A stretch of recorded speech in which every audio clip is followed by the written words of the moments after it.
안녕하세요. 저는 올해 42살이 된 남자이고 슬아의 아들 한 명 있습니다. 저는 몇 년 전 아내와 이혼을 하고 제 인생이 끝난 줄 알았는데 기적적인 일이 일어나서 여러분도 삶의 희망을 버리지 않았으면 좋겠다는 마음으로 사연을 보내봅니다. 저와 아내는 30대 중후반에 결혼을 했어요. 저는 그때 당시 사업가였고 아내는 평범한 회사원이었죠. 솔직히 그때 제 사업이 너무나도 잘 되어서 저는 나이가 어린 편이었음에도 불구하고 모두의 부러움을 받는 성공적인 사업가였습니다. 아내와 저는 친구의 소개로 만났는데 친구가 말하기로는 그녀가 저를 옛날부터 좋아했다며 소개를 해달라고 자기한테 부탁을 했다더라고요. 저는 솔직히 사랑보다는 일이 더 좋았고 여자를 만날 여유도 없었지만 그래도 저를 좋아한다는 사람한테 만나보지도 않고 거절하는 건 예의가 아닌 것 같아 간단하게 식사만 하고 오려고 했습니다. 저는 회사 근처 근사한 레스토랑에서 그녀를 기다리고 있었는데 왠지 모르게 떨리는 거 있죠? 물을 먹으면서 심호흡을 하고 있는 그때 그녀가 들어왔습니다. 아내의 첫인상은 정말 예뻤어요. 뒤에서 후광이 비치는 느낌이 들었습니다. 아내는 제 앞에 앉더니 수줍게 안녕하세요 라고 인사를 하더군요. 저도 인사를 하고 같이 식사를 하면서 서로의 이야기를 마음껏 풀어갔습니다. 그런데 오랜만에 일 얘기가 아니라 오로지 나라는 사람에 대해서 이야기를 하니까 너무 기분이 좋고 말도 잘 통하더라고요. 저는 깊은 관계를 만들기 위해서 나온 자리는 아니었는데 그렇게 잘 맞는 사람과 오랜만에 대화를 해서 식사를 끝마치고도 더 진솔한 대화를 하고 싶었죠. 식사를 마치고 나오니 그녀가 저에게 혹시 전화번호라고 말하면서 자신의 휴대폰을 건네더라고요. 저는 제 전화번호를 주고 그날은 바로 집으로 돌아왔습니다. 집에 도착하고 얼마 지나지 않아 그녀에게 전화가 오더군요. 다음에 또 만나서 이야기 나누고 싶다길래 바로 다음날 데이트 약속을 잡았고 그날 새벽까지 전화를 했어요. 다음날에 만나서 이야기도 나누고 맛있는 것도 먹으면서 그렇게 친해졌습니다. 하지만 저는 아직까지는 그녀보다 회사가 우선이었기에 연애를 할 생각은 전혀 없었고 그저 편한 밥 친구로 남아주길 원했지만 그녀는 그렇지 않았던 것 같아요. 저를 세 번째 본 날부터 바로 좋아한다고 자신의 마음을 고백했고 계속 전화를 하면서 저의 모든 일상을 알고 싶어 했습니다. 저는 이대로는 안 될 것 같아서 솔직하게 제 마음을 말했어요. 연인으로 발전할 생각이 없다고 하니 그녀는 우울해하면서 알겠다고 하더라고요. 저는 그런 그녀가 걱정이 되긴 했지만 그래도 이렇게 솔직하게 말해주는 것이 낫다고 생각했습니다. 그래서 그녀의 기분도 풀어줄 겸 그날은 술을 거하게 마시려고 저는 제가 잘 알고 있는 술집으로 그녀를 데려갔어요. 그녀와 만날 때마다 밥만 먹고 카페만 갔었지 술은 한 번도 먹어본 적이 없었거든요. 저는 그날 술을 먹으면서 진솔한 이야기를 하면서 취해서 갔습니다. 그런데 다음날 아침에 일어나니 저는 어딘지 모르겠는 호텔방 침대에 누워있더군요. 더 놀라운 건 제 옆에 누워있는 그녀였습니다. 그녀도 잠에 취한 상태로 누워있었거든요. 저는 상황 파악이 전혀 되지 않았고 도대체 새벽에 무슨 일이 있었는지 떠올려 보려고 노력했지만 어제의 여파로 인해 머리가 깨질 듯이 아팠고 전혀 기억이 나지 않았습니다. 저는 옷을 얼른 입고 그곳을 빠져나와 집으로 돌아갔어요. 그녀를 깨우고 싶었지만 무슨 말을 들을지 무서워서 그냥 두고 나갔습니다. 저는 집으로 돌아와서 수치를 해소하고 기억을 상기시켜 보았지만 제 기억으로는 절대 그녀와 그런 일은 없었어요. 저는 제 기억을 믿고 그녀를 다시 만나지 않기로 결심한 뒤 평소와 같이 일에 매진했습니다.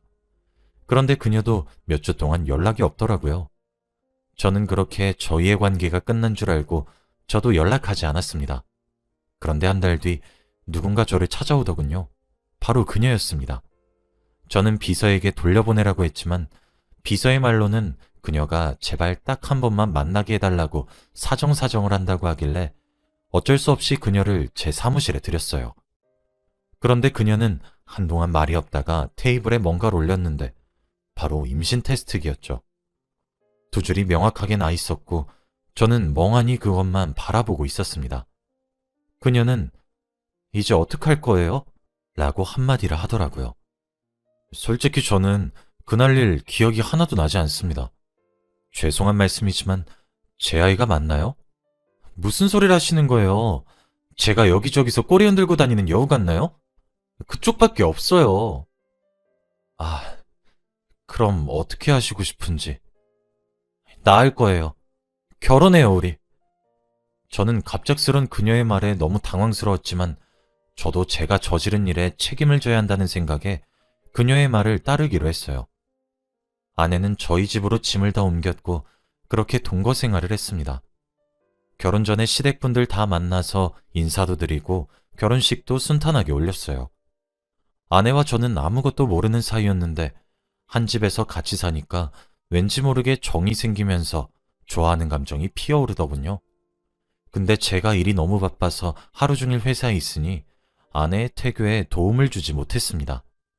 그래도 착한 아내는 괜찮다며 일 열심히 하라고 했고 저는 한도 없는 신용카드를 건네주며 여보 쇼핑 좋아하잖아. 이거 한도 없어. 마음껏 써.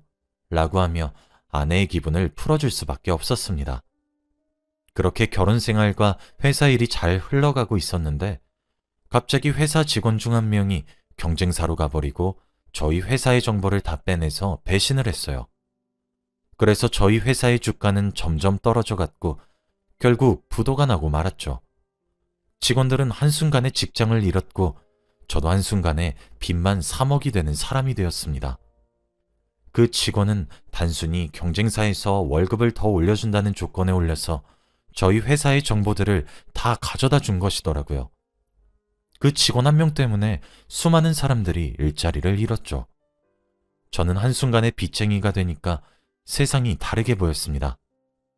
어제까지만 해도 호화로운 집에서 가정부가 해주는 밥과 럭셔리한 양복을 입고 비싼 시계를 찬 뒤 비서가 운전해주는 차로 회사에 출근했었는데 한순간에 원룸으로 와버렸죠.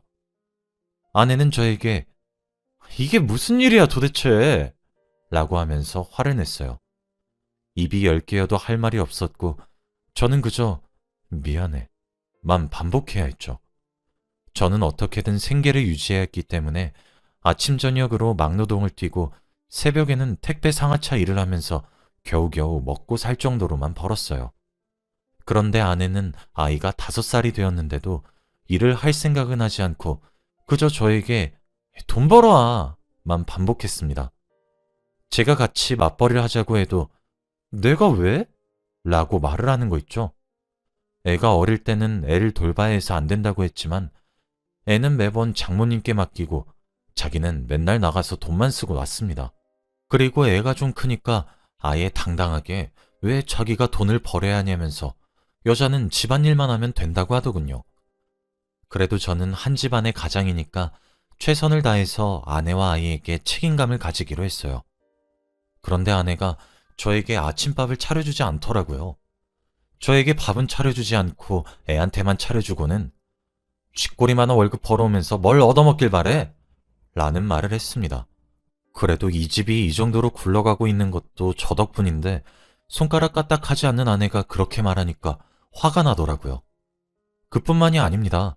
저는 아내에게 한 달에 한 번씩 생활비를 주는데 아내는 부족하다면서 더 달라고 했고 맨날 퇴근하고 집으로 가면 택배 박스가 산처럼 쌓여 있었어요. 좁은 집에서 계속 쓸데없는 물건만 늘리니 집은 더 좁아졌죠. 그래서 제가 참다 못해 아내에게 처음으로 쓴소리를 했습니다. 여보, 이건 좀 아니지 않아? 여보가 돈을 벌어오는 것도 아니고 나 혼자 버는 것도 벅차. 우리 저축하면서 살자, 응? 이런 쓸데없는 물건 사는 것도 좀 고치고. 그리고 나 빚만 3억이야. 우리 아들한테 안 물려주려면 내가 다 갚고 죽어야 하는데 좀 도와줘. 어? 뭐? 도와줘? 그 빚이 내 빚이니? 네가 사업해서 진 빚 아니야? 그리고 뭘 내가 쓸데없는 걸 샀다고 해.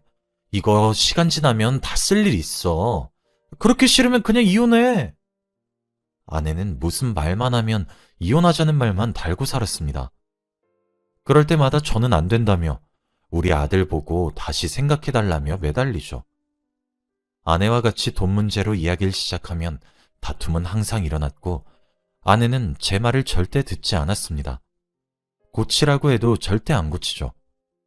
그리고 며칠 뒤 장모님께서 연락이 오시더라고요. 그래서 장모님을 만나라고 한 카페에 가서 장모님 앞에 앉았습니다. 그런데 앉자마자 장모님이 저에게 물컵에 담긴 물을 제 얼굴에 뿌리시더라고요. 저는 너무 당황스러웠죠. 장모님, 이게 무슨... 김서방, 미쳤나? 우리 딸 고생시키지 않는다며! 김서방이 우리 딸 인생 다 망쳐놓고 이래라 저래라 할 자격이 있나? 이렇게 한 집에서 같이 살아주는 것만으로도 감사해야지. 우리 딸 평생 손에 물 한 번도 안 묻히게 살게 해주긴다길래 그 집으로 시집 보낸 건데 어디서 남자가 말이야 살림하는 여자한테 명령질이야. 이럴 거면 우리 딸이랑 이혼해! 라고 하신 뒤 카페를 나가셨습니다. 저는 그때 너무 당황스럽더라고요. 장모님께 한마디도 못 해보고 저는 바로 일을 하러 가야 했습니다. 알고 보니 장인어른이 장모님으로부터 평생 남편 대접 못 받으면서 살아왔더라고요. 시부모님은 집안의 중요한 일은 다 장모님이 결정하셨는데 장모님은 외동딸인 아내한테만 신경 쓰지 장인어른에게는 전혀 관심이 없었고 장인어른은 무슨 일이든 발언권이 없다고 합니다. 저도 장인어른처럼 남편 대접을 못 받고 살 것 같더라고요. 그 뒤로 저는 아내가 뭘 사든 어떻게 하는 단 한마디의 잔소리도 하지 않았습니다. 그런데 아내는 제가 잔소리를 하지 않는 게 괜찮아서 하지 않는다고 생각하는 건지 점점 더 사치를 부리기 시작했고 하다하다 명품까지 당당하게 사들이더군요. 어느 날은 집에 들어가니까 못 보던 명품 가방이 눈에 띄었고 어디서 났냐고 물어보니 선물 받았다고 하는 겁니다. 분명 아내의 지인 중에서 이런 명품을 선물할 사람이 없지만 그래도 더 물어보면 장모님께 바로 고자질할까봐 그렇구나 하고 넘겼습니다. 그런데 날이 갈수록 집안에는 명품 물건들이 하나씩 늘어났고 아내도 점점 사치 부리는 가격의 정도가 커졌어요. 여보, 이것들 다 선물 받은 거 맞아? 아이, 맞다니까. 네 월급으로 이런 거 살 수 있을 것 같니? 네 돈 안 건드려. 카드 명세서를 보니 정말로 거액을 청구한 내용이 없어서 다행이라고 생각했어요. 그런데 어느 날부터는 제가 집으로 들어가도 대놓고 누구랑 전화를 하고 있고 문자를 하는 겁니다. 저는 아내가 씻고 있는 동안 휴대폰을 보니 남자였죠. 돈 많은 남자였습니다. 알고 보니 명품 선물은 그 사람한테 받았던 것이었죠. 저는 아내에게 이게 뭐냐면서 따지니 아내의 대답이 가관이었습니다. 돈 못 버는 게 남자니? 나도 우리 가정을 위해서 노력하는 중이야. 아내가 힘들면 행복하게 해주는 것도 남편의 도리 아니야? 나 지금 행복하니까 건들지 마. 라고 하면서 당당하게 그 남자의 전화를 받고 아이 오빠 거리면서 애교를 잔뜩 피우고는 그 남자를 만나러 집 밖을 나갔어요. 그리고 아내는 하루 종일 집에 오지 않았죠. 저는 자고 있는 어린 아들을 껴안고 펑펑 울었습니다. 정말 어떻게 해야 할지 모르겠더라고요. 아내는 당당하게 불륜을 저지르고 있고 빚은 줄어들 생각을 안 하니 5만 가지 생각이 다 들었습니다. 저는 다음 날 아들을 유치원에 보내고 낮부터 술을 마시기 시작했어요. 도저히 맨정신으로는 살 힘이 나지 않아서 술 기운을 빌리기로 했죠. 그렇게 술이 거하게 취하고는 저는 집으로 돌아가는 길에 복권 판매점이 눈에 띄더라고요. 평소에 저는 복권을 사는 돈마저 아깝다고 생각해서 한 번도 사본 적이 없는데 왠지 모르게 그날따라 사야 할 것 같았습니다.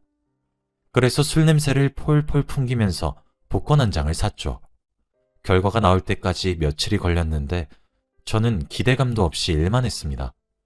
그렇게 며칠 동안 복권을 산 기억을 깜빡 잊은 채로 현생에만 집중했어요. 그런데 저는 토요일 저녁에 갑자기 지갑 속에 넣어둔 로또 종이가 생각이 났고 숫자를 확인해보니 제가 1등에 당첨된 게 아니겠습니까? 저는 눈을 씻고 다시 봐도 1등이 확실했고 상금은 무려 18억이었어요. 저는 이게 꿈인지 생신지 전혀 믿기지 않았죠. 그 돈이면 제 빚은 물론 평생 먹고 살 수 있을 정도의 돈이었으니까요. 저는 월요일 아침이 되자마자 은행으로 가서 당첨금을 수령하고 집으로 돌아왔더니 아내가 집에 있었습니다. 저는 당당하게 이혼을 하자고 요구했고 그녀도 이제야 나 풀어주는 거야? 라고 하며 굉장히 좋아하더라고요. 너 그 남자랑 살 거야? 아니, 그 남자 유부남이야. 그냥 돈 받아 먹으면서 지내는 거지. 너도 처음엔 돈 많아서 내가 찍잡된 건데? 날 사랑하긴 했니? 사랑했지. 너 말고 네 돈을. 저는 당당한 아내의 말투에 할 말을 잃었어요. 그렇게 저희 관계는 끝이 났고 아이는 제가 데리고 와서 키우게 되었습니다. 저는 제가 받은 당첨금으로 집도 새로 사고 모든 것을 다 새로 시작했답니다. 사업도 조그만하게 다시 시작했는데 한번 해본 경험이 있으니 승승장구하고 있죠. 그렇게 몇 년이 지났고 아들도 어느덧 많이 컸어요. 그런데 어디서 들었는지 아내가 제 이야기를 듣고 저를 찾아왔더라고요. 다시 합치자면서요. 저는 그런 그녀가 우습기만 했고 그 말에 대답을 할 가치가 없었습니다. 아내는 그 남자에게 꽃뱀이라고 배신을 당해서 있는 돈 없는 돈 하며 다 뜯겼고 그 남자의 아내한테 고소까지 당해서 위자료까지 내야 한다고 하더라고요. 결국 또 돈 때문에 저를 찾아온 거죠. 저는 절대 안 된다며 다시는 찾아오지 말라고 내쫓았습니다. 그런데 원래라면 며칠 동안 집착할 아내가 정말로 다시는 안 오더라고요. 저는 다행이다 싶었고 다시 일상으로 돌아왔죠. 그런데 며칠 뒤 제가 퇴근을 하고 집으로 왔는데 저희 아들이 갑자기 진지하게 저를 앉히더니 아버지, 제가 사고를 쳐서 그런데 합의금 5천만 원이 필요해요. 라는 말을 하는 게 아니겠습니까? 한 번도 사고를 쳐본 적이 없는 착실한 아이가 밖에서 그런 일을 벌였다는 것이 믿기지 않아서 아들한테 누구한테 그랬냐고 물어보니까 말을 잘 못하더라고요. 저는 그때 갑자기 아내가 떠올랐습니다. 아들은 거짓말을 전혀 못해서 거짓말을 하면 온몸에서 티가 나는데 그때가 딱 그랬거든요. 설마 엄마가 널 찾아왔니? 라고 물어보니 아들이 몇 분 뜸을 들이다가 네 라고 했습니다. 제게 찾아오지 않았던 이유가 바로 아들을 찾아갔기 때문이었죠. 아내는 5천만 원이 필요했고 아들이 달라고 하면 제가 줄 줄 알고 개인적으로 찾아가서 거짓말을 부탁했던 겁니다. 진정으로 그게 부모의 모습이 맞나요? 저는 너무 화가 나서 아내를 저와 아들에게 접근 금지 가처분 신청을 했고 절대 저희 근처에 얼씬도 못하게 했습니다. 그렇게 하니 저희 아들도 안심하더라고요. 그렇게 저는 지금까지도 아내의 얼굴을 단 한 번도 본 적이 없어요. 살았는지 죽었는지도 모릅니다. 아들도 엄마를 본 적이 없다고 해요. 여러분, 정말 사람 인생 아무것도 모릅니다. 평생 돈 많은 채로 살 줄 알았던 저도 한순간에 빚쟁이가 되었고 한순간에 로또 때문에 부자가 되었어요. 그런데 확실히 알아차린 게 사람이 밑바닥을 보이니까 사람이 걸러지더군요. 제가 만약 빚쟁이가 되지 않았더라면 아내의 속내를 전혀 모르고 살았을 것 같아요. 그거 하나는 좋은 것 같아요. 제 이야기는 여기까지입니다. 들어주셔서